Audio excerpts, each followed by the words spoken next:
بسم اللہ الرحمن الرحیم۔ سلطان مراد ترکستان کا بادشاہ اور اسلامی دنیا کا حکمران تھا۔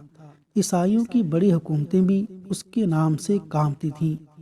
یوں تو ہر مسلمان حکمران کو عمارتیں بنوانے کا شوق رہا ہے، لیکن سلطان مراد مسجدوں کی تعمیر میں بہت دلچسپی رکھتا تھا۔ ایک دفعہ اس نے اپنے دل میں ایک مسجد کا نقشہ بنایا۔ یہ مسجد اس کے خیال کا حسین مرکہ تھی۔ اس دور میں ایک انجینئر کو بلا کر نقشہ دکھایا اور مسجد کی تعمیر پر لگا دیا۔ وقت گزرتا گیا، مسجد آہستہ آہستہ بنتی رہی اور لاکھوں اشرفیاں خرچ ہو گئیں۔ آخر مسجد مکمل ہو گئی، جو فی الواقع ایک اچھی عبادت گاہ تھی۔ انجینئر بڑے دعوے کے ساتھ بادشاہ کے حضور حاضر ہوا اور عرض کی، حضور، مسجد تیار ہے، ملاحظہ فرمائیے۔ بادشاہ نئی مسجد دیکھنے کے لیے گیا۔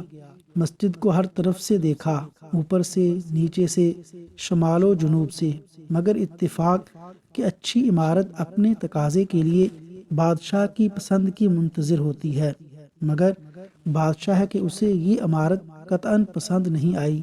وہ اپنے آپ کو سنبھالنے کی کوشش کرنے لگا۔ آخر جب نہ سنبھل سکا تو حکم دیا کہ انجینئر کا ایک ہاتھ کاٹ دیا جائے۔ یہ حکم ملنا تھا کہ جلاد نے فوراً ہاتھ کاٹ دیا۔ انجینئر کو یہ سزا بلا وجہ ملی تھی، اسے اور تو کچھ نہ سوجا۔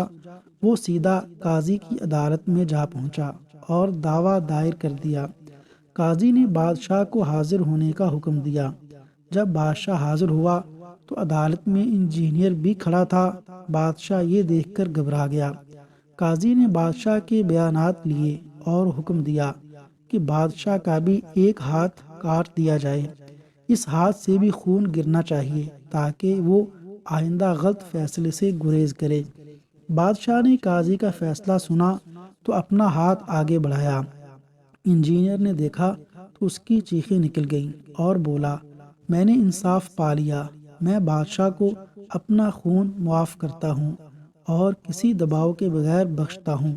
اتنا سننا تھا کہ بادشاہ کی جان میں جان آئی اور اس نے انجینئر کو بہت ساز و سامان دے کر رخصت کیا اور اللہ کا شکر ادا کیا کہ قاضی اسلامی احکام کے اعلان میں اس قدر دلیر ہیں کہ بادشاہ کو بھی مجرم قرار دے دیتے ہیں۔